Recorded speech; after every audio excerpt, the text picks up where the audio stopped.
સંદેશ ન્યૂઝ તમારી સાથે સત્યની સાથે અને ચૂંટણીના સૌથી મોટા શો સત્તાનો સંગ્રામ સાથે હું છું નુપુર અને સત્તાનો સંગ્રામ આજે શરૂઆત કરવા જઈ રહ્યા છીએ। સૌથી પહેલો એપિસોડ આપના માટે આ ગ્રાન્ડ એપિસોડની શરૂઆત હાલારની ધરતી પરથી કરવા જઈ રહ્યા છીએ।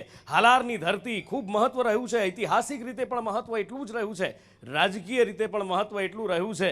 જામનગર માટે એવું કહેવાય છે કે અહીંયા ખેતી તો લબાલબ થાય છે જ, પણ એની સાથે સાથે અહીંયા નેતાઓની પણ મોટા પ્રમાણમાં ખેતી થાય છે। કૃષિ મંત્રી ક્યાંથી તો કે જામનગરથી, અને જામનગરની અંદર 5 બેઠક પક્ષ પલટો આ તે પણ ઐતિહાસિક રીતે પણ ખૂબ જ મહત્વ છે એ જામનગરની ધરતી, હાલારની ધરતી। એના માટે એવું કહેવાય કે નદીયું ખણું કે નીર વહે અને મોર કરે કલહાર, જ્યાં સાતે રસ નીપજે ધન્ય ધરા હાલાર। અને હાલારની ધન્ય ધરા પરથી 5 બેઠકોની વાત કરવી છે, પણ અત્યારે આપણે જ્યાં છીએ એ જામનગર ગ્રામ્યની આ બેઠક ઉપર આપણે અહીંયા છીએ અને આપણી સાથે ભારતીય જનતા પાર્ટીમાંથી રાઘવજીભાઈ પટેલ કૃષિ મંત્રી આપણી સાથે જોડાયા છે, સાથે જ જિલ્લાના વિપક્ષ નેતા કાસમભાઈ શફી આપણી સાથે છે। આ બંનેનું આપ તમામનું સ્વાગત છે અને મોટી સંખ્યામાં ભારતીય જનતા પાર્ટી કોંગ્રેસના કાર્યકર્તાઓ છે અને સામાન્ય જનતા આપણી સાથે જોડાઈ છે। આપ સૌનું સ્વાગત છે સંદેશ ન્યૂઝના આ કાર્યક્રમમાં। તો શરૂઆત કરીએ આ કાર્યક્રમની એ પહેલા 5 બેઠકો જામનગરની છે,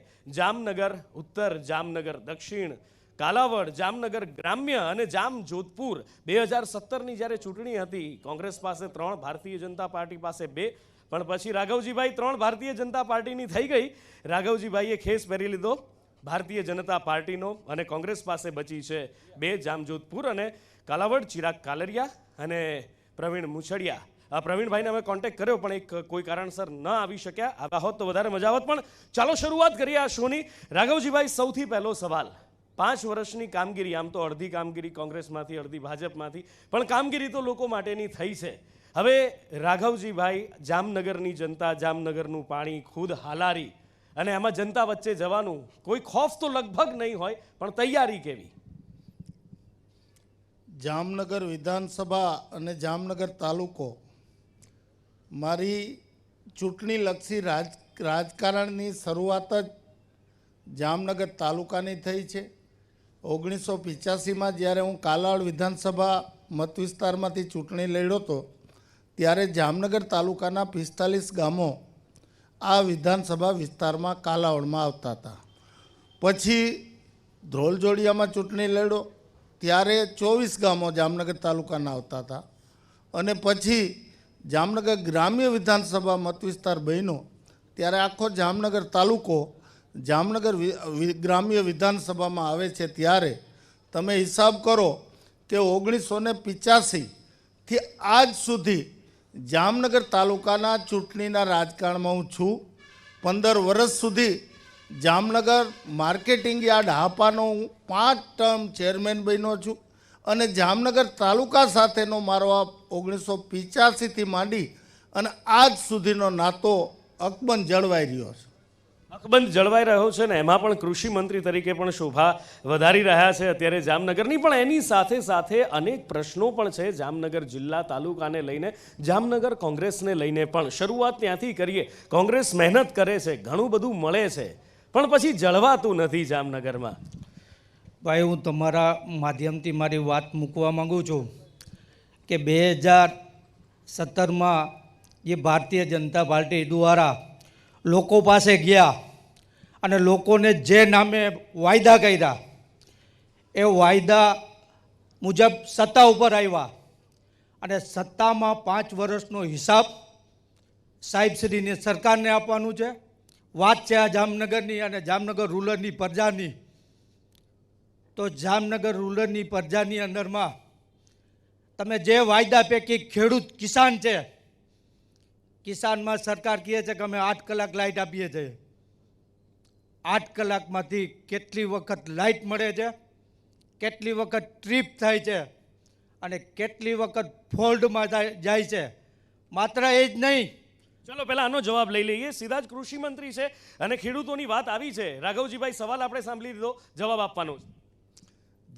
જ્યારે ખેડૂતોની એક સાથે માંગણી આવે, ક્યારેક વરસાદ ખેંચાય, ક્યારેક પિયતની જરૂરિયાત હોય, સ્વાભાવિક છે, ક્યારેક લોડ વધી જતો હોય ત્યારે લાઇટના નાના મોટા પ્રશ્નો થાય હું સ્વીકારું છું, પણ હું દાવા સાથે કહું છું કે આ ભારતીય જનતા પાર્ટીની સરકારે ખેડૂતોને 8 કલાક ખેતીવાડી માટે વીજળી આપવાનું જે કમિટમેન્ટ કર્યું છે એ વીજળી આપવાનું કમિટમેન્ટ ચાલુ છે.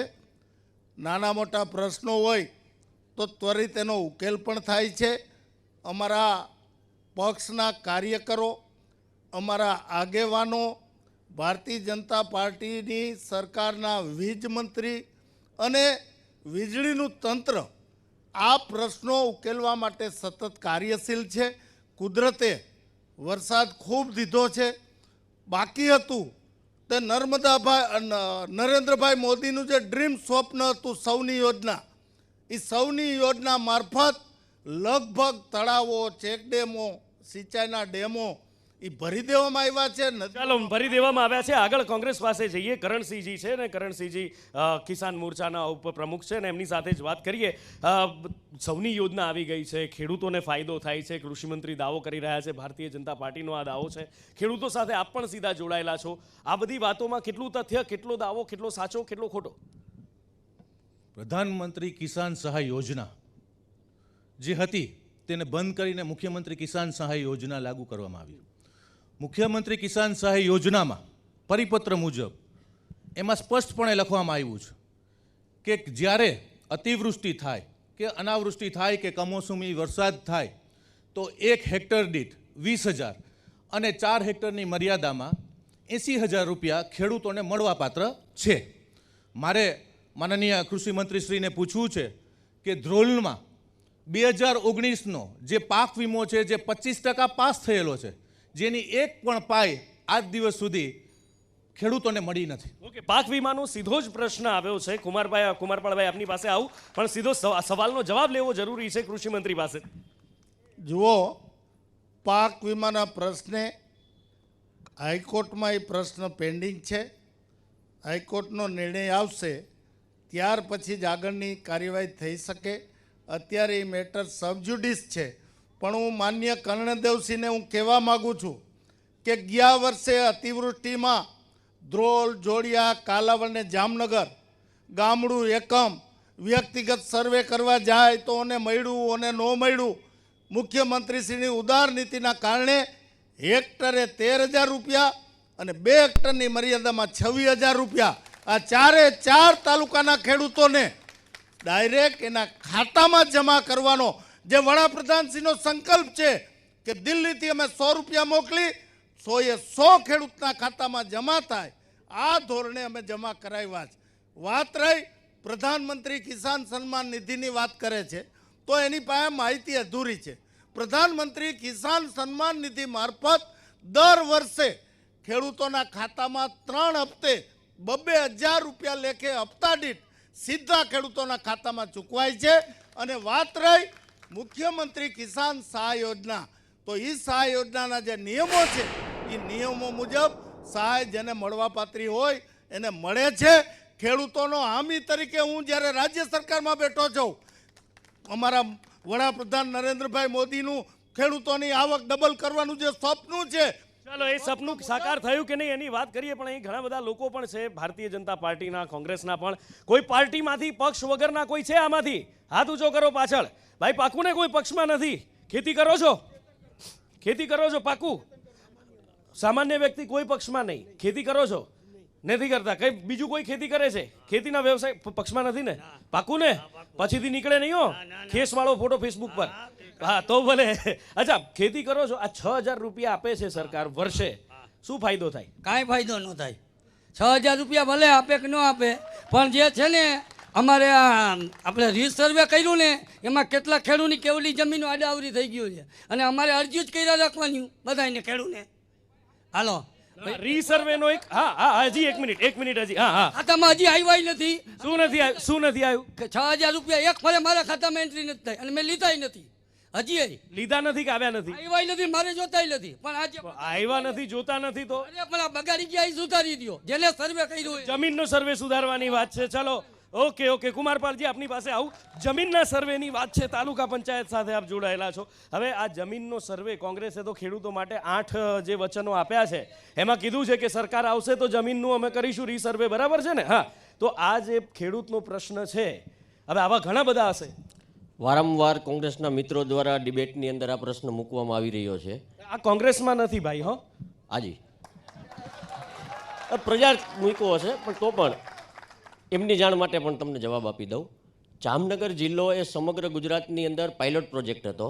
સમગ્ર ગુજરાતનું જ્યારે ડિજિટલાઇઝેશન કરવાની વાત હતી અને પાયલોટ પ્રોજેક્ટ તરીકે જામનગરને જ્યારે પસંદ કરવામાં આવ્યું ત્યારે ક્યાંક ને ક્યાંક કોઈને કોઈ ટેકનિકલ ક્ષતિઓ રહી ગઈ હોય, પણ સરકારની મનસા ખેડૂતની એક પણ ઇંચ જમીન, હું વિઘોને ઇંચ કહું છું, એક પણ ઇંચ જમીન જ્યાં સુધી કમ્પ્લીટ નહીં થાય ત્યાં સુધી સરકાર આ બાબતમાં પ્રતિબદ્ધ છે. હમણાં જ માનનીય મુખ્યમંત્રીશ્રીને આ બધી જે રજૂઆતો હતી એના અનુસંધાને છેલ્લો જે પરિપત્ર હતો એ પરિપત્ર પણ રદ કરવામાં આવ્યો છે અને જૂની જે યથાવત સ્થિતિ હતી એ પ્રમાણે અત્યારે નિર્ણય કરી અને કામ આગળ વધારવામાં આવ્યું છે. ચાલો જોઈએ કેટલું કામ આગળ વધે છે, કેટલું નહીં. પણ કોંગ્રેસે કિસાનો માટેનું આપી દીધું, વાયદો કરી દીધો કે ચૂંટણીમાં અમે આવશું તો અમે આ કરશું, તે કરશું, એ કરશું. પણ કરશો કેવી રીતે? એક બાજુ તમારા લલિત વસોયાના વાવડ આવે ધોરાજીમાંથી, આ બાજુથી તમારા ચિરાગ કાલરિયાના જામનગરમાં, જામજોધપુરથી એમનાય વાવડ આવે, જાય છે, આવે છે, જાય છે. તો સીટો નહીં સંભાળાય તો સરકાર કેવી રીતે બનશે? સરકાર નહીં બને તો આ બધાના પ્રશ્નો કેવી રીતે હલ થશે? હું તમારા માધ્યમથી જ પૂછવા માંગુ છું, અને અગાઉ પણ હું ડિબેટમાં બોલ્યો છું કે અમારા ધારાસભ્ય કેમ જાય છે, આ પ્રશ્ન હતો. અમારા ધારાસભ્યને હું સામેની પાર્ટી જો અગર મજબૂત હોય, ગુજરાતમાં 27 વર્ષ રાજ કર્યો હોય અને લોકપ્રિય જો પબ્લિકની હોય અને સારા નેતા હોય તો કોંગ્રેસના ધારાસભ્ય શું કામ ખરીદવા આવે છે? ખરીદ વેચાણમાં તમારા જ પક્ષ પ્રમુખ, કોંગ્રેસના ધારાસભ્ય, સાંભળો તો ખરા, કોંગ્રેસના જગદીશભાઈને મેં આજ સવાલ પૂછ્યો હતો કે વેચાઉ માલ છે ત્યારે ખરીદાર આવે છે. જગદીશભાઈએ એવું કહ્યું હતું કે એવી ઓફર મૂકે છે કે વેચાઈ જાય છે. પક્ષ પ્રમુખે આવું કહેલું, હો, પ્રદેશ પ્રમુખે. વેચાણ માલ આ દેશમાં, આ ગુજરાતમાં લીએ છો કોણ? પહેલાં તમે એની તહેકીકાત કરો. શું લંડનની પાર્ટી લીએ છે? માર્કો બીજેપીનો હોય છે, માલ કોંગ્રેસનો હોય છે. ચલો આનો જવાબ પબ્લિકમાંથી લઈ લઈએ. ભારતીય જનતા પાર્ટીના કાર્યકર્તાઓ, નેતાઓ, હોદ્દેદારો અહીંયા આગળ છે. વેચાઉ માલ છે, વેચાઉ માલ ખરીદે છે કોણ? તમારી ઉપર સીધા આક્ષેપ કરે છે કે તમે ખરીદ વેચાણ કરો છો. ના, અમે ખરીદ નથી કરતા. એના નેતાઓને અમારી પાર્ટીનો વિકાસ ગમે છે. નરેન્દ્રભાઈ મોદી પૂરા વિશ્વમાં છવાયેલા છે. મોદીની એની નીતિ છે એને ગમે છે, વિચારધારા ગમે છે, એટલે અમારી સાથે સામેથી જોડાવા આવે છે. અમે ખરીદવા નથી જતા. અચ્છા, સામેથી જોડાવા આવે છે. હા ભાઈ જવાબ આપવા માંગે છે. હા.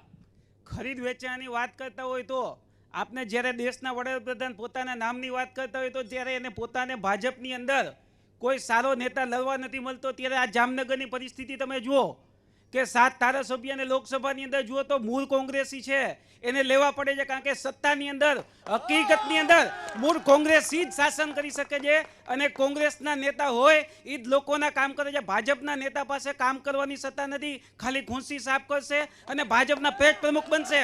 કારણ કે પરિવારવાદનો જે ભારતીય જનતા પાર્ટી વિરોધ કરે છે ત્યારે અમિત શાહ એના છોકરાને ફૂટબોલ એસોસિએશનનો પ્રમુખ બનાવે છે. CR પાટીલ જ્યારે પોતાના છોકરાને ઓલિમ્પિક્સની અંદર ને બીજી બધી ગેમ્સની અંદર ચેરમેન બનાવે છે. ભારતીય જનતા પાર્ટીના આ પાટીલ સાહેબ પોતાના કીધેલા વચનો પાછા લે છે. આ જ પાટીલ સાહેબની અંદર ઉપર 150થી ઉપર વધારે કેસ છે. ત્યારે પાર્ટીનો પ્રમુખ કેવો હોવો જોઈએ પણ એ લોકોને એવું નોલેજ હોય. પણ સીધો જ સવાલ હવે કૃષિ મંત્રી આપણી જોડે છે. આમ તો મને ખબર છે કે લાઇટ એમનો ડિપાર્ટમેન્ટ નથી, પણ તોય ગામડામાં આવી ગઈ મને ખબર છે, પણ એ અહીંથી ફોન થયો એટલે આવી. બરાબર ને? હા, એટલે રાઘવજીભાઈ નો ઉભા હોત તો કેદી આવત ખબર નથી, પણ ભલે આવી ગઈ છે તો પણ સાહેબ આ પ્રોગ્રામમાં ચાલુમાં લાઇટ વહી ગઈ તો હવે આમ તો શું થતું હોય છે? જનતાને પછી પૂછું, પહેલા તમારો જવાબ. જુઓ, મેં પહેલાંય કીધું છે કે ભાઈ લાઇટના નાના મોટા પ્રશ્ન રહીએ. લોડ એટલો બધો છે અત્યારે ખેડૂતોને એના ઊભા પાકને ક્યાંક પિયત આપવા માટે, ક્યાંક નવા પાકના વાવેતર માટે એકધારી વીજળીની જરૂર છે અને ઓવરલોડના હિસાબે ક્યાંક ને ક્યાંક આવા પ્રશ્નો થાય એ સ્વાભાવિક છે. પણ પ્રશ્નો થાય છે એવો એનો નિકાલય થાય છે. જેમ જેમ કનેક્શનો વધતા ગયા એમ સમગ્ર ગુજરાતના ગ્રામ્ય વિસ્તારમાં 66 કેવી 132 કેવી એટલી મોટી સંખ્યામાં સબસ્ટેશનો ઊભા કરી અને લોકોને પૂરતા પ્રમાણમાં પૂરતા વોલ્ટેજથી પાવર મળી રહે એના માટેની પણ વ્યવસ્થા થઈ છે. ભૂતકાળમાં 20 વર્ષે ખેડૂતોને ખેતીવાડીનું કનેક્શન મળતું. આજે 6 મહિનામાં ખેડૂતોને ખેતીવાડીનું કનેક્શન વધીને 90 દિવસની અંદર પણ ઘણા ખેડૂતોને કનેક્શન ખેતીવાડી માટેના વીજ જોડાણના મળી જાય છે. ઓકે, આગળ અહીંયા હું આવું આપની પાસે, પણ સામાન્ય જનતા છે એમની સાથે પણ વાત કરીએ. કોઈ પક્ષના ના હોય એવા મારે કોઈ આ બાજુ ખરા?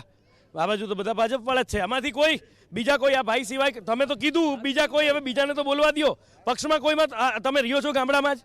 ક્યાં રહ્યો છો? જામનગરમાં. અહીંયા લાઇટનો ગામડામાં આવો તો પ્રોબ્લેમ આવો થાય છે હંમેશા કે કન્ટિન્યુ પ્રોબ્લેમ? મોટી વાત આ રોજની વાત છે. રોજની દીમાં કેટલી વાર જાય? દિવસમાં કઈ હિસાબ જ નથી હોતો સાહેબ. એટલે આ જાજુ ન થઈ ગયું? કેટલી રોજ જાય? કેટલી વાર જાય?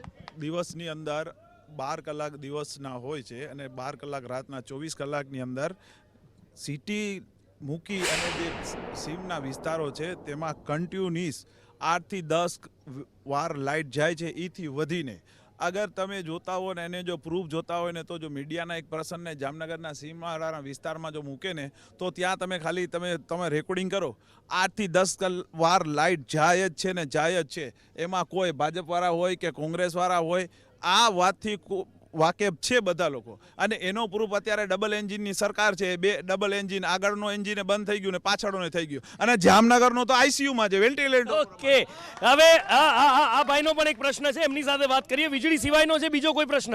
વીજળીનો જ છે. આ 3 વીક થયા છે ને મેસેજ પીજીવીસીએલ વાળા નાઇટનો નાખે અને પાવર દિવસનો આપે, અને દિવસનો મેસેજ હોય ત્યારે પાવર રાતે આપે છે. અને એ લોકોને એમ કહી છે તો કે ઉપરથી એ રીતનું થાય છે. મેસેજ છે ને ખોટા નાખે છે એટલે ખેડૂતનું કામ બખેડે છે. ખેડૂતનું કામ બખેડાય છે એટલે આ ઘણી બધી વાત છે. રાઘવજીભાઈએ કહ્યું કે ભાઈ ઘણું બધું કામ અમે કરી રહ્યા છીએ, ઘણું બધું કામ થઈ રહ્યું છે, ભવિષ્યમાં થઈ જશે. વીજળી સિવાયના પણ ઘણા બધા પ્રશ્નો છે, એની વાત કરીએ. રાઘવજીભાઈ, લંપી વાયરસ હમણાં આવ્યો, જેમ આપણે કોરોનાએ માણસો ઉપર કેર વર્તાવ્યો, લંપી વાયરસે ગાયો ઉપર કેર વર્તાવ્યો. જામનગર જિલ્લામાં કામગીરીના દાવાએ થયા, ડોક્ટરોના ઓડિયોય લીક થયા, ઘણું બધું થયું જામનગર જિલ્લાની અંદર. કેવી કામગીરી રહી સરકારની? પહેલાં હું લાઇટવાળો જવાબ આપી દઉં. આજે જ મારી પાસે 8-10 ગામના ખેડૂતો આવ્યા હતા અને સમયના શેડ્યુલ માટે મેસેજના પ્રશ્નો હતા. મેં પીજીવીસીએલના એમડીને ફોન ઉપર જ વાત કરી અને આ પ્રશ્ન સોલ્વ કરવાનું જણાવી દીધું છે. વાત રહી લંપી, તો લંપીમાં ગૌવંશ સામે એક જબરજસ્ત લંપી નામનો વાયરલ સ્કિન ડિસીઝ આવ્યો હતો. આ રોગ મૂળ પાકિસ્તાનથી આવ્યો. પહેલાં રાજસ્થાન પંજાબની સરહદના વિસ્તારમાં થઈ અને કચ્છમાં પહેલો કેસ એપ્રિલ મહિનામાં થયો. ગુજરાતમાં પણ લગભગ 26 જિલ્લામાં આ રોગ પેસરો. લંપી રોગનો અસરકારક સામનો થાય એના માટે રાજ્ય સરકારનું પશુપાલન ખાતું હોય, રાજ્ય સરકારની કામધેનુ યુનિવર્સિટી કે જે પશુપાલન અંગેનું શિક્ષણ આપે છે, એના પ્રોફેસરો, એના ડૉક્ટરો, એના સ્ટુડન્ટો, જુદી જુદી સ્વૈચ્છિક સંસ્થાઓ, ગુજરાત રાજ્યના તમામ જિલ્લા દૂધ ઉત્પાદક સંઘોનો વેટરનરી સ્ટાફ, આ બધાએ મળી અને 65 લાખ જેટલા ગૌવંશ કે જેને રસીકરણ આપવા પાત્ર છે એ પૈકી 61 લાખ જેટલા પશુઓને ગૌવંશને રસીકરણ પણ કરી દીધું છે. આજની તારીખે હું તમને ગઈકાલનો આંકડો આપું તો માત્ર મૃત્યુઆંક 10 હતો. લગભગ જિલ્લાઓમાં રોગ આવતા અટકી ગયા છે. હવે કેર અટક્યો છે એ વાત સાચી છે, પણ જે કામગીરી થઈ છે કાસમભાઈ, કામગીરીમાં કેટલો દાવો સાચો? જે વાત કરી રાઘવજીભાઈ, ગૌવંશની વાત કરી, હું ભગવાનના વંશની વાત કરું કે દુનિયાની અંદરમાં એક કોરોનાનો વાયરસ આવ્યો અને એ વાયરસ પણ ગુજરાતમાં પણ આવ્યો. ગુજરાતની સરકાર તેમની ચાલતી હતી. સરકારની અંદરમાં જે બીમાર પડે તેના માટે ઓક્સિજનથી કરી અને વેક્સિન સુધીની વ્યવસ્થા સરકારને કરવી જોઈએ. ઘણી બધી વ્યવસ્થા કરી હશે, એને કાર્યાલયમાં પણ વ્યવસ્થા મેં જોઈ હતી, પણ કરોડોના મોઢે દેશમાં તો માણસો મર્યા. ગુજરાતની અંદરમાં જે માણસો મર્યા છે ને, કોઈની મારી પણ માં મરી છે. પણ દુઃખ સાથે કહેવું જોઈએ કે સરકાર કર્યો, પણ કદાચ કોઈ ગુજરી ગયો હોય ને, માણસનો મૃત્યુ થયો હોય ને, એને સત્ય કેવું છે કે આ કોરોનામાં ગયો છે. કોરોનામાં ઘણા બધાએ ઘણું બધું ખોયું. 3 લાખના આંકડા છે. લંપી માટે બતાડે છે. ગાયું કેટલા માટેનું બતાડે? કામ કેટલું થયું? ગાયું માટેની જે દાવા કર્યા એમાં કેટલો દમ ગાયું માટેની વ્યવસ્થા કરી અમે ના નથી પાડતા. કરી છે? ગાયું માટે વ્યવસ્થા કરી અમે ના નથી પાડતા, પણ ગાયુંને જે પ્રકારની બચાવવાની કોશિશ કરવી જોઈએ ને એને ઘણો મોડો થઈ ગયો હતો, પછી વ્યવસ્થા થઈ છે. એટલા પશુ મર્યા છે, 50 વર્ષનો રેકોર્ડ હશે કે ગૌવંશની અંદરમાં આટલો જાનહાની થઈ છે. ઓકે, કોરોનાનો એક જવાબ રાઘવજીભાઈ આપવા માંગે છે. પહેલા એ લઈ લઈએ, પછી ગાયની વાત કરીએ. કાસમભાઈ કોરોનાની વાત કરે છે. સમગ્ર દુનિયામાં કોરોના સામે લડવું કઈ રીતે અસરકારક રીતે એનો રસ્તો ચિંતાડનાર આ દેશના લોખંડી મનોબળવાળા વડાપ્રધાન નરેન્દ્રભાઈ મોદી છે. 135 કરોડની વસ્તીને કોરોનાની મફત રસી ડબલ ડોઝ જો કોઈ દુનિયામાં કોઈ દેશે આપ્યો હોય તો માત્ર ને માત્ર ભારત છે. 80 કરોડ ગરીબ જનતાને કોરોનાના પીરિયડ દરમિયાન રાશન આપવાની કોઈ વ્યવસ્થા કરી હોય તો માત્ર ને માત્ર ભારત છે. ઓકે, ઘણું બધું ગણાઈ શકાય છે, પણ ઘણી બધી વાત છે. ભારતીય જનતા પાર્ટીમાંથી જ આ બાજુ આપણે લંપીની વાત કરી રહ્યા હતા. ગાયું રાખી છે કોઈએ ઘરે? તમે રાખી? હાજી થઈ ગઈ કે વહી ગઈ? હું પકડું, તમે બોલો. ગાયું રાખવી, હાજી થવી એ કુદરતની વાત છે. નહીં. એને વેક્સિન મળવી જોઈએ, એની કામગીરી થવી જોઈએ. રાખી હતી ગાયું છે? એમની રાખી છે કે છે? રાખી છે? તમે બતાવી શકો રાખી છો છે તો મારી ખરી ગાય. ગાય? મારી પાસે 16 ગાયો છે. કેટલી? એક જ બધી multiply લંપી થઈ આવ્યો તો? 3 ગાયોને લંપી આવી હતી. એક ગાય મારી 2 મહિના સારવાર હેઠળ રહી. બરાબર. તમામ ગાયોને આજુબાજુના ગામમાં, આજુબાજુના જિલ્લાઓના રાઘવજીભાઈ પટેલે તમામ ગૌશાળાઓનું નિરીક્ષણ કરેલું છે. વેક્સિન પણ ટાઈમનું ટાઈમ અપાવેલું છે. એ કોંગ્રેસ વાળાએ કીધું ખરું કામગીરી થઈ? આ બાજુ કોંગ્રેસમાંથી પૂછી લઈએ. તમારો વારો લીધો સાહેબ. હવે બીજા કોઈ બોલશે? કોઈ આ બધા બેસવા જ આવ્યા, બોલવા આવ્યા જ? હા, બોલો. કોંગ્રેસમાં જ છો? હા. હું રાઘવજીભાઈને એ પૂછીશ કે 5 વર્ષ કોંગ્રેસમાં રહ્યા ને અત્યારે એ પછીની વાત છે. એ સવાલ અત્યારે જે પ્રશ્ન ચાલે છે, હું આવું તમારી પાસે, તમને સ્કીપ નહીં કરું, વાયદો છે મારો. પાક્કું? લંપી માટે રાઘવજીભાઈ જે વાત કરે છે ખરેખર કે લમ્પિંગ માટે અમે ખૂબ વ્યવસ્થા કરી, પણ એમને ધ્યાનમાં નહીં હોય કે અમુક ડોક્ટરે પાણીના ઇન્જેક્શન માર્યા છે. એના માટે મેં એ વખતે રૂબરૂ એમનો ઇન્ટરવ્યૂ કરેલો. એમના માટે એને કાર્યવાહી શું કરેલી? કોઈ નહીં. જેની ભેંસ, જેની લાકડી જ્યાં જવા દેવી હોય ત્યાં હાઈલી જાય. આ સરકારનું બધું ખોટું બોલવાનું તદ્દન સાધન છે. અચ્છા, તદ્દન ખોટું બોલવાનું તદ્દન સાધન છે. રાઘવજીભાઈ, આપણે તો લાઈવ વાતચીત કરી હતી આ બાબતે, જે ડોક્ટરોની વાત લીક થઈ હતી. એ વખતે મેં મીડિયા મારફત સમગ્ર ગુજરાત રાજ્યની જનતાને સંદેશો આપ્યો હતો કે આ વાત છે એ 2 ડૉક્ટરો વચ્ચેની વાત છે. ડૉક્ટરોની બેજવાબદારી અમે તાત્કાલિક પગલાં પણ લીધા છે. કારણ પ્રશ્ન હતો મ્યુનિસિપલ કોર્પોરેશનનો, ડાયરેક્ટ પશુપાલન ખાતા હસ્તકનો નહોતો. જામનગર મ્યુનિસિપાલના 2 ડૉક્ટરો વચ્ચેની જે વાત હતી એના આધાર ઉપર અમે તરત પગલાં પણ લીધા, જરૂર મુજબની કાર્યવાહી પણ કરાવી અને તમામ પશુઓને અમે જામનગર શહેરમાં રસીકરણ પણ કરાવી દીધું છે. એ ઉપરાંત જે લંપીગ્રસ્ત પશુ હતા એના આઇસોલેશન વોર્ડ પણ કરાવ્યા હતા. માનનીય મુખ્યમંત્રી બિલકુલ, એટલે કામગીરી થઈ છે તો કાસમભાઈ સ્વીકારે છે, પણ મૃત્યુ ઘણા બધા થયા છે, એ વાત સાચી. મારું વતન હાલાર છે, મારું ગામ રાઘવજીભાઈની કોન્સ્ટિટ્યુશનમાં જ આવે છે. 2 ગાયો હતી, લંપીમાં વહી ગઈ, પણ ખેર એની વાત નથી કરવી. હા ભાઈ, તમારો સવાલ મેં વાયદો કર્યો તો તમારો સવાલ લઈશું. હવે બોલો. અત્યારે આપણે ડિબેટ હાલે છે કે ગુજરાતમાં કામ કેટલા થયા. બરોબર. રાઘવજીભાઈ 5 વર્ષ કોંગ્રેસમાં રહ્યા અને 5 વર્ષ અત્યારે ભાજપમાં રહ્યા. હું રાઘવજીભાઈને એ પૂછીશ કે અત્યારે ખેડૂતોની વાત બધી કરી, એજ્યુકેશન વિશે બધી વાત કરી, માછીમારો માટે શું કર્યું પૂછો એને. ચાલો, માછીમારોનો એક પ્રશ્ન, કારણ કે દરિયા કિનારાનો વિસ્તાર પણ છે. રાઘવજીભાઈ, સીધો જવાબ. માછીમારોના પ્રશ્નોના ઉકેલ માટે, કારણ કે મારો મત વિસ્તાર મોટાભાગનો માછીમાર આધારિત છે, દરિયાકાંઠાનો વિસ્તાર, અને વાઘેર કોમ્યુનિટી એમાં મોટાભાગે આ વ્યવસાય કરે છે. વખત મેં માછીમારો પ્રશ્ને મિટિંગ બોલાવી છે. મારું ખાતું નથી, ગાંધીનગર ખાતેને બોલાવી ખાતાના મંત્રી સચિવ સાથે બેસી અને મોટાભાગના પ્રશ્નોનો ઉકેલ કરાવ્યો છે. મારા વિસ્તારના માછીમારો મારા સતત સંપર્કમાં છે. કોઈને રાજકીય વાત કરવી હોય તો એનો કોઈ અર્થ નથી. જે મને સહકાર ન આપતા હોય પણ મારા મત વિસ્તારના છે, એના પ્રશ્નો સાચા હોય એ ઉકેલવાની જવાબદારી જ્યારે હું સરકારમાં બેઠો છું ત્યારે મારી છે અને જવાબદારી મેં નિભાવી છે. બિલકુલ જવાબદારી, બિલકુલ બિલકુલ બિલકુલ. હા, હું તમારા માધ્યમથી ખાસ કરીને જ્યાં આપણે ડિબેટ થઈ રહી છે આ જામનગર તાલુકો અને મંત્રી સાહેબ અને મારો પણ વિસ્તાર છે. આ વિસ્તારની અંદરમાં મુખ્ય બે પ્રશ્નો છે ખેડૂતલક્ષી. એક પ્રશ્ન એ છે કે 38 ગામ અમારા જાડા હેઠળ આવે છે. જાડાએ એમ કીધું કે તમને જાડામાં સમાવીએ છીએ, તમારા ગામમાં અમે ડેવલપિંગ માટે જવાબદારી લેશીએ. અમને લઈ લીધા અને જાડામાં બેફોર્મ રીતે અમારી જમીનોની અંદરમાં રોડ રસ્તા કાગળ ઉપર ટેબલ ઉપર છાપી નાખે છે. આજે ખેડૂતની 40% જમીન જાય છે ને, બિલ્ડર લે અથવા ખેડૂત મોંઘી લે અહીંયા લઈને બીજે લેતો હોય તો 40%નો પહેલે જાડા દસ્તાવેજ કરે છે. અને ખેડૂતની હાલત જે પરિસ્થિતિમાં થઈ છે ને, તો એ તમે જોજો ખેડૂત કેટલા બધા નીકળવા. એટલે આ પ્રશ્ન છે એ ખાલી જામનગર પૂરતો નથી. આ બાજુ પહેલા રાઘવજીભાઈનો જવાબ લેવું, પછી આવું, કારણ કે વડોદરા છે, અમદાવાદની આસપાસ ઘણા બધી જગ્યાએથી આવા પ્રશ્નો ઉઠે છે. રાઘવજીભાઈ, માન્ય સભ્યશ્રીનો જે પ્રશ્ન છે એ કોઈ જામનગર પૂરતો નથી.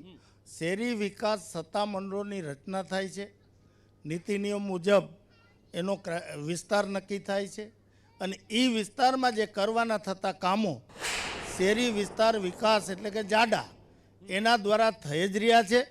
વાત રહ્યો નિયમોનો, તો નિયમો કાંઈ જાડા માટે નથી, સમગ્ર ગુજરાતના શહેરી વિસ્તારો માટે છે. એમાં જે નિયમો જે જનતાને અડચણરૂપ હોય એના માટેની કોઈ જો વ્યવસ્થિત રજૂઆત આવે તો ચોક્કસ સરકાર એના માટે વિચારણા કરે.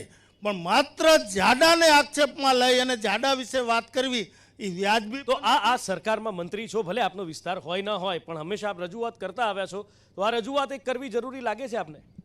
ચોક્કસ ખેડૂતોના જાડા વિસ્તારમાં આવતા ગામડાના ખાસ કરીને વિકાસના પ્રશ્નો મારી પાસે આવે છે, એના ઉકેલ પણ અમે કરીએ છીએ. વાત રહી બીજા નીતિ નિયમોના ખેતીની જમીનના, તો હું પોતે ખેડૂત છું, ખેડૂતોનું જ પ્રતિનિધિત્વ કરું છું અને ખેડૂતોને ક્યાં અન્યાય થાય અને એનું વ્યાજબી વાત હોય તો એના માટે મદદ કરવાની મારી ફરજ છે. હું એ પ્રશ્નોનો અભ્યાસ કરી લઈશ અને જરૂર પડે તો એ પ્રશ્નમાં હું મદદરૂપ પણ થાઈશ. બિલકુલ. આ બાજુથી એક સાહેબ કંઈક કહેવા માંગે છે. હા, બોલો. શાળાનો જે વિકાસના કામ છે એમાં મારા ગામની 500 માણસની વસ્તી છે અને તમને કહું 42 લાખનું છે ને પ્રાથમિક સ્કૂલનું બિલ્ડિંગ છે અને અત્યારે જિલ્લા પંચાયતના કોંગ્રેસના સભ્ય છે બેઠા છે, એના સમાજવાડી પણ 20 લાખની છે. પૂછી લેજો તમે. અચ્છા, કોણ છે જિલ્લા પંચાયતના કોંગ્રેસના સભ્ય? આમાંથી નહીં આપે જવાબ, હશે તોય. ક્યાં ગયા? કોણ? હા, ચલો વાંધો નહીં, કાસમભાઈ પાસેથી જવાબ લઈએ. જે જાડાની વાત કરી ને, એમાં આખી આ ગુજરાત સરકારની જામનગર માટે નથી, ગુજરાત સરકાર પ્લસ જામનગરની અંદરમાં જે 40% ઉતરતી હતી જામનગરની જાડાની અંદરમાં નવો પરિપત્ર કરી અને હવે છે 35% ખેડૂતની જમીન છે ને હાથમાં આવે છે. આ સાચો પ્રશ્ન છે સમજવાની. મને રાઘવજીભાઈએ એ જ વાત કરી કે મંત્રી મંડળની અંદર છે એની ચર્ચા એ કરશે. આગળ એક બીજો પ્રશ્ન મારે લેવો છે, ગામડાઓનો, યુવાનોનો એક પ્રશ્ન છે અને એ પ્રશ્ન એ છે કે ગામડાઓ ખાલી થઈ રહ્યા છે. આ બાજુથી યુવાનો તો અહીં ઘણા બધા બેઠા છે, પણ એક વાત એવી સામે આવી છે, સાહેબ પાસેથી પૂછીએ. ગામડા ખાલી થઈ રહ્યા છે, યુવાનો ગામડામાં રહેવા નથી માંગતા, એવું હકીકત છે? 100%. કારણ શું? કારણ વિકાસ નથી સાહેબ. આ વિસ્તાર 2013માં મહાનગરપાલિકાએ લીધો છે. આ સામે દેખાય છે, નથી રોડ, નથી ગટર, નથી પાણી. આ ભૌગોલિક એક નિશાળ નથી સાહેબ. આવા નિશાળ નથી યારે અહીંયા હાજર છે અટાણે જ. 2013થી જામનગર મહાનગરપાલિકા આપણે બેઠા એ વિસ્તારમાં લઈ લીધો છે. હજી સુધી નથી ગટર આવી, નથી પાણી આવ્યું કે નથી રોડ આવ્યા. અત્યારે તમને દેખાડું અહીં 9 વર્ષથી 2013થી અને 2013થી મકાન વેરો આ વિસ્તારનો ગુજરાત સરકાર લે છે. અચ્છા, તો આ કુમારપાલભાઈ પાસેથી આનો જવાબ લેવો પડે. 2013થી જો મહાનગરપાલિકાના નોર્મ્સ લાગુ પડતા હોય તો એનો વિકાસનો લાભ કેમ નથી મળતો? પહેલાં તો મારા મિત્રએ યુવાનોના રોજગારની વાત કરી, તો તમારા ખાલી જાણ માટે આ જામનગર તાલુકામાં જ્યાં આપણે ઊભા છીએ, વિશ્વની સૌથી મોટી ગ્રાસરૂટ લેવલ રિફાઇનરી અહીંયા જ આવેલી છે કે જ્યાં પરપ્રાંતિયો 1 લાખથી વધારે સંખ્યામાં રોજીરોટી માટે અહીંયા આવી રહ્યા છે. અહીંના યુવાનોને તો રોજગારનો પ્રશ્ન જ ક્યાંથી હોય? એ સિવાય જીએસએફસીનો ખાતરનો પ્લાન્ટ છે, ડીસીસી સિમેન્ટ કંપની છે. એટલે કહેવાનો મતલબ એની પ્લસમાં જામનગરનો બ્રાસ ઇન્ડસ્ટ્રી છે. એટલે આ વિસ્તારની અંદર યુવાનોના રોજગારનો પ્રશ્ન હોય એવું માનવાને કોઈ કારણ મને લાગે. અચ્છા, એવું કોઈ કારણ એમને લાગતું નથી. બીજો એક પ્રશ્ન છે, પાછળ એક ભાઈ છે, એમની પાસેથી ફટાફટ જવાબ લઈ લઈએ, એમનો સવાલ પૂછી લઈએ. હાજી, બોલો. સાહેબ રિફાઇનરી છે તો 80% લોકોને સ્થાનિક લોકોને રોજગારી આપવી એવો નિયમ છે, છતાં પરપ્રાંતીય લોકોને જ રોજગારી આપે. એ સાહેબે કીધું લાખો લોકો પરપ્રાંતીય આવે છે, સ્વીકાર્યું એમણે. સ્વીકારે છે, એ લોકો સ્વીકારે છે કે સ્થાનિક લોકો બેરોજગાર છે. આ ભારતીય જનતા પાર્ટીની છે ને આ ખોટી વાતો. કોંગ્રેસમાં છો કે સામાન્ય જનતા છો? કોંગ્રેસમાં શું સાહેબ? પણ હકીકત આ છે, એ લોકો સ્વીકારે છે. ઓકે. આ બાજુથી આ ભાઈનો કોણ જવાબ આપશે બીજેપી માંથી કે ભાઈ પરપ્રાંતિયો છે એમને મળે છે, લોકલને મળતું નથી? અચ્છા, કુમારપાળભાઈ જવાબ આપવા માંગે છે, એમની પાસેથી જવાબ લઈએ. પરપ્રાંતીય અહીંયા મજૂરી માટે આવે છે, કોઈ વિદેશથી કોઈ નથી આવતા, આપણા જ દેશના નાગરિકો છે. પ્લસમાં કે અહીંના લોકોને જે આપણે અહીંયા એટલું આપણી પાસે સ્ટ્રેન્થ નથી કે એને જે પ્રમાણે મેન પાવર જોઈએ એટલી સ્ટ્રેન્થ આપણે પૂરી પાડી શકીએ, એટલે બહારથી લોકો લાવવા પડે છે. આ વિશ્વની સૌથી મોટી ગ્રાસરૂટ લેવલ રિફાઇનરી છે કે અહીંના લોકો બધા એમાં લાગે ને તો પણ કદાચ બહારથી લોકો. એટલે રોજગારીનો અહીંયા જામનગર તાલુકાની અંદર કોઈ પ્રશ્ન છે નહીં. હા, શું કહેવા માંગો બાપા? કઈક કહે છે. ઉભા રહ્યો, આવું બાપા. અરે જાળવી લો. અરે પણ સાંભળો તો ખરા બાપા. અરે માઇક દઉં એટલે બોલો. હા, હવે બોલો. જામનગરના કોઈ અજાણ્યા નથી, મહેનતું કરે છે. જામનગરના જિલ્લાના બધા મહેનતું. આ ભાઈ કહે છે કે આ નથી પરપ્રાંતિને બોલાવીને કરે, પણ પરપ્રાંતિને જ બોલાવીને ખાયલા છે. એ કઈને ગુજરાતીને નથી ખાયલા. તમારા દીકરાઓ ક્યાં છે? મારા દીકરા ગાડીઓ હાકે છે. ગાડીઓ હાકે છે? અહીંયા જ રહે છે કે બહાર જાય છે? અહીંયા જાય છે. ખેતી કા નો કરે? ખેતી નથી કરવાની. ખેતી હોવી જોઈએ ને. ખેતી નથી, રહેવા નથી દીધી. કોણે? આવી રીતે જટાઈ ગઈ છે, બધી જટાઈ ગઈ છે. ખેતી જતી રહી છે એવું કહે છે. કાસમભાઈ પણ કંઈક કહેવા માંગે છે. હાજી સાહેબ, મુદ્દા તો ઘણા આવશે. હું તમારા ટીવીના માધ્યમથી એક જામનગરના ખાસ કરી અને જામનગર તાલુકાના એક ખેડૂતનો સવાલ હું મંત્રીશ્રી અગર મૂકું છું. અગર જો મંત્રીશ્રીનો પણ કાર્યક્ષેત્ર છે, મારો કાર્યક્ષેત્ર છે, જો આ ખેડૂતનો પ્રશ્ન હલ થશે તો હું જાહેરાત ટીવીની માધ્યમથી કહું છું કે 1000 ખેડૂત લઈ અને હું મંત્રીશ્રીનું સન્માન કરવા જઈશ. પ્રશ્ન સાચો છે. પ્રશ્નો જે મેપિંગ થયો છે, જે સેટેલાઇટથી માપણી થઈ છે, જામનગર જિલ્લાની અંદરમાં પાયલોટ પ્રોજેક્ટનું નામ લીધો છે અને પ્રોજેક્ટની જે અમલવારી કરી છે ને એમાં જામનગરની કચેરીમાં જાજો 20,000 અરજીઓ પેન્ડિંગ છે. 2 દિવસ પહેલાં હું ખેડૂત લઈને ગયો હતો અને હજી કહું છું કે 10 દિનનો અલ્ટિમેટ દીધું છે. જો ખેડૂતનો પ્રશ્ન હલ નહીં થાય તો આ ખેડૂત આવતી ચૂંટણીની અંદરમાં આ સત્તામાં બેઠેલા લોકો સામે નીકળવાના છે. કારણ કે રાઘવજીભાઈનો જવાબ લઈ લઈએ આ બાબતે. કુમારપાલસિંહભાઈએ પહેલાં જ જવાબ આપી દીધો છે. સમગ્ર ગુજરાતમાં ખેતીની જે જમીનો છે એનું અદ્યતન રેકોર્ડ ઉપલબ્ધ થાય એના માટે સમગ્ર દેશમાં ગુજરાતમાં એની શરૂઆત થઈ. આનંદીબેન મુખ્યમંત્રી હતા ત્યારે એને પાયલોટ પ્રોજેક્ટ તરીકે જામનગર જિલ્લો પસંદ કર્યો. સ્વાભાવિકપણે સરકારનો હેતુ સારો હતો, જમીનનું રેકર્ડ અદ્યતન થાય, ડિજિટલાઇઝેશનથી આ રેકર્ડ બને. પણ પહેલો પ્રોજેક્ટ હતો એટલે એમાં ક્યાંક ને ક્યાંક ભૂલો રહી ગઈ છે, એ હકીકત છે, એનો અમે કોઈ ઇનકાર નથી કરતા. પણ રહી ગયેલી ભૂલોને સુધારવા માટે રાજ્યનું મહેસૂલ તંત્ર હોય, મુખ્યમંત્રીશ્રી હોય, અમારું ભારતીય જનતા પાર્ટીનું સંગઠન હોય કે અમારા ચૂંટાયેલા આગેવાનો હોય, સતત ને સતત મહેનત કરી રહ્યા છે. ઘણા બધા પ્રશ્નોનો નિકાલ થઈ ગયો છે અને થોડાક બાકી પણ છે, પણ એના માટે પૂરતો મેનપાવર પણ મૂક્યો છે. જે પરિપત્રો જે આ પ્રક્રિયાને નડતા હતા, ખેડૂતોને ભાયુ ભાગ પાડવા હોય, ખેડૂતોને દસ્તાવેજ કરવા હોય, ખેડૂતોને બિનખેતી કરવી હોય, એમાં જે નડતરરૂપ પરિપત્ર હતો એ પરિપત્ર પણ તાજેતરમાં સરકારે. ઓકે, એટલે એ ટૂંકમાં ઘણું બધું કામ થઈ રહ્યું છે. અચ્છા, બીજી એક વાત આવી ઉપરથી પૂછી લઉં, મને દેખાય કોણ કોણ છે. અચ્છા, આ ખેડૂતો ડ્રોનથી દવાનો છંટકાવ અને ખેતી કરી શકશે એવી એક વાત હતી. આપણે સાહેબ ઇન્ટરવ્યૂ કર્યો ત્યારે સવાલ તો ખટકશેમાં વાત થઈ હતી. અહીં બેઠા છે ભાજપ કોંગ્રેસ જે બી હોય, આમાં ડ્રોનથી કેટલા ખેતી કરે છે? તમે કરો ડ્રોનથી?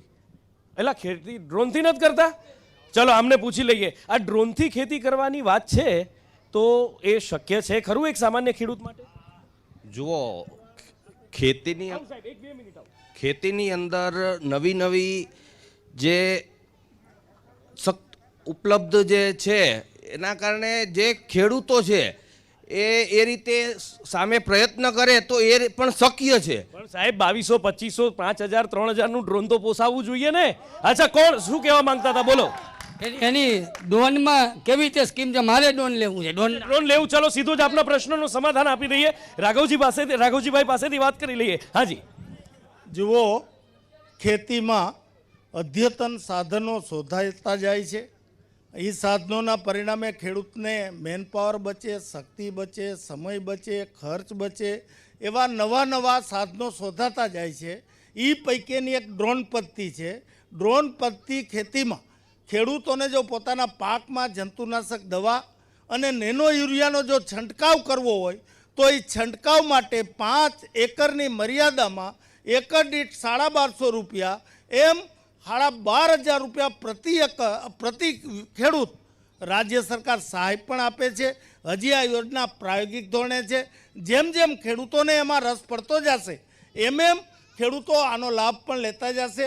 ચાલુ વર્ષે સરકારે આ પદ્ધતિનો ખેડૂતો વધુ ઉપયોગ કરે એના માટે બજેટમાં ચાલો સાહેબ નાણાકીય જોગવાઈ કરેલી છે, એ વાત સાચી છે. એક સવાલ મારો પણ છે.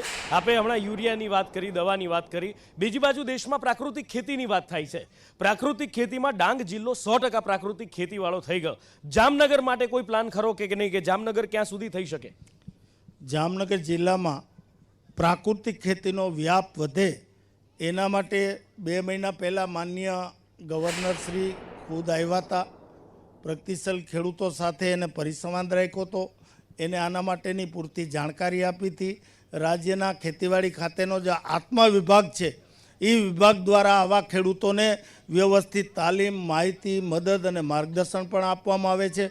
અને ધીરે ધીરે ખેડૂતોના મગજમાં એક વાત બેસતી જાય છે કે ઓછા ખર્ચે ગુણવત્તાયુક્ત ઉત્પાદન, પાણી ઓછું જોઈએ અને એનો ભાવ પણ વધુ મળે, જમીનની ફળદ્રુપતા પણ ટકી રહે, એના માટે પ્રાકૃતિક ખેતી તરફ જવું જરૂરી છે.